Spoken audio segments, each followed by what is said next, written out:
Përfaqësues të shumë ndërkombëtar dhe të institucioneve të Kosovës thanë sot se përfundimi i mbikëqyrjes së pavarësisë ka hapur një kapitull të ri në historinë e Kosovës, e cila duke nisur që sot duhet të dëshmojë se është një vend i pavarur dhe të sigurojë pozitën në komunitetin ndërkombëtar. Këto komente u bën gjatë punimeve të konferencës me temën Kaptinë e mbyllur në Ballkan, në të cilën u diskutuan sfidat që e presin Kosovën pas përfundimit të mbikëqyrjes së pavarësisë së saj. Mollësisht nga Prishtina njofton korrespondenti i Zërit Amerikës Leonard Shehu. Përfaqësues të shumë ndërkombëtar dhe të institucioneve të Kosovës thanë se dita e sotme shënon fillimin e një epoke të re për shtetin më të ri të Evropës pas përfundimit të mbikëqyrjes së pavarësisë. Në konferencën me temën Kaptinë e mbyllur në Ballkan u tha se Kosova tash duhet të dëshmojë veten si një shtet i pavarur.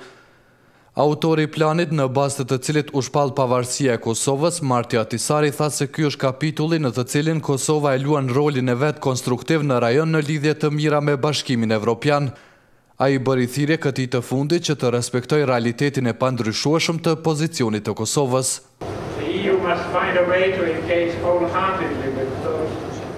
Bashkimi Evropian duhet të gjejë një mënyrë për të pranuar këta 2 milion njerëz të cilët banojnë shumë afër.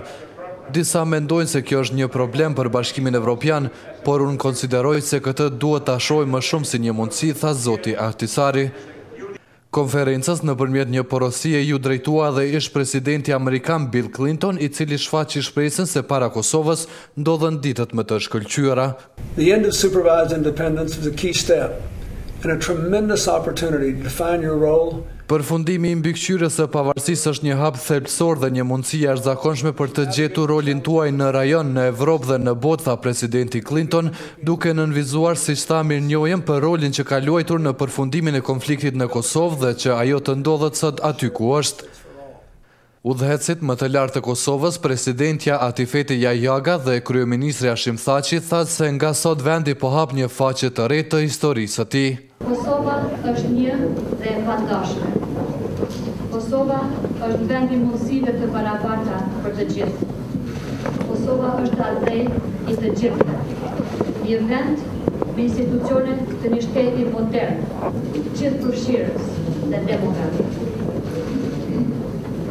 Ne, qytetarët e Kosovës, jemi të barabartë kudo, në cilën do pjesë të shtetit tonë të përbashkët, pa dallime dhe pa urrëtie.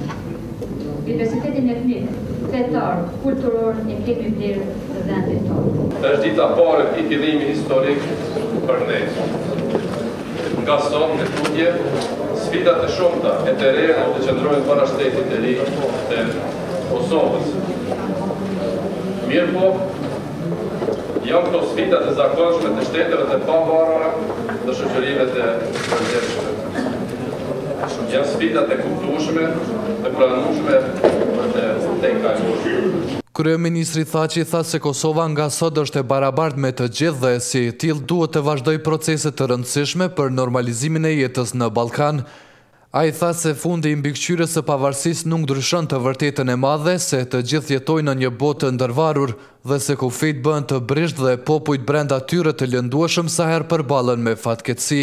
Po në këtë ditë, vrasja e mijëra njerëzve të papajshëm në aksione terroriste kundër Shtetit të Bashkuara të Amerikës, kundër civilizimit, e përkujtoj rrugën tonë për realitetin e kufijve dhe të shoqërisë.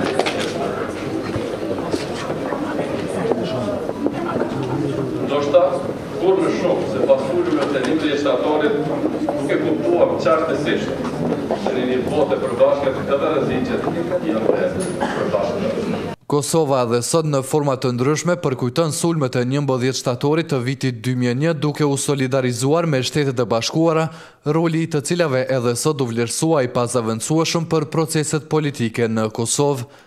Për Zërin e Amerikës, Leonard Shehu, Prishtinë.